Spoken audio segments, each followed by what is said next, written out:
అనగనగా ఒక అడవిలో తోడేలు ఉండేది. అడవిలో జంతువులను చంపి తిని ఆకలి తీర్చుకునేది. ఒక్కోసారి మాత్రం ఎంత వెతికినా దానికి ఆహారం దొరికేది కాదు. అలాంటప్పుడు అది రాత్రిపూట అందరూ నిద్రపోయే సమయంలో ఆ అడవికి దగ్గరలో ఉన్న గ్రామానికి వెళ్ళి మేకల్ని చంపి అడవికి తెచ్చుకొని తింటూ ఉండేది. తోడేలు చేసే పనులను ఆ అడవిలో ఉండే ఒక కోతి గమనిస్తూ ఉండేది. ఆ విషయం తెలుసుకున్న తోడేలు తాను చేస్తున్న పనుల గురించి కోతికి గొప్పలు చెప్తుండేది. యజమానులకు తెలియకుండా మేకలను ఎలా చంపుతుందో కోతికి వివరించి చెప్పేది. ఆ మాటలు విన్న కోతికి తోడేలు ఊరి వాళ్ళ కళ్ళు కప్పి మేకల్ని ఏ విధంగా పట్టుకుంటుందో చూడాలనిపించేది.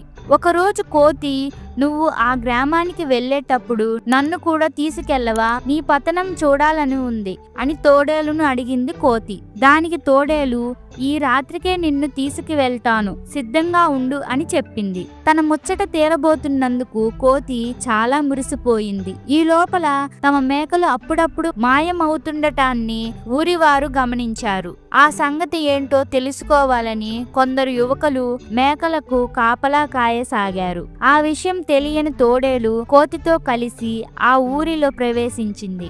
మేకలను తినటానికి వాటి దగ్గరకు వెళ్తున్న తోడేలును ఆ యువకులు గమనించారు. మేకలు ఎలా మాయమవుతున్నాయో వారికి అర్థమయ్యింది. వెంటనే తోడేలు పైన కర్రతో దాడి చేశారు. పక్కనే ఉన్న కోతిని కూడా కొట్టసాగారు. ఆ దెబ్బలు తట్టుకోలేక కోతి, మీ మేకల్ని తినడానికి వచ్చింది తోడేలు, నేను కాదు కదా, నన్నెందుకు కొడుతున్నారు, నన్ను వదిలేయండి అని ప్రాధేయపడింది కోతి. తోడేలుకి సహాయంగా వచ్చిన నిన్ను ఎలా విడిచిపెడతాం అంటూ ఇంకాస్త గట్టిగా కొట్టసాగారు. ఆ యువకులు తోడేలు వైపు తిరగగానే కోతి నెమ్మదిగా అక్కడి నుంచి తప్పించుకొని బతుకు జీవుడా అనుకుంటూ అడవికి చేరుకుంది. దొంగతనం చేయడమే కాదు, దొంగ పనులు చేసేవారి పక్కన ఉండడం కూడా తప్పే. ఇంకెప్పుడు ఇలాంటి బుద్ధి తక్కువ పనులు చేయకూడదనుకుంటూ లెంపలేసుకుంది కోతి. ఇలాంటి స్టోరీస్ మీకు ఇంకా కావాలంటే ఇప్పుడే వీడియోకి లైక్ చేసి ఛానల్ని సబ్స్క్రైబ్ చేసుకొని బెల్ ఐకాన్ని ఆల్లో పెట్టుకోండి.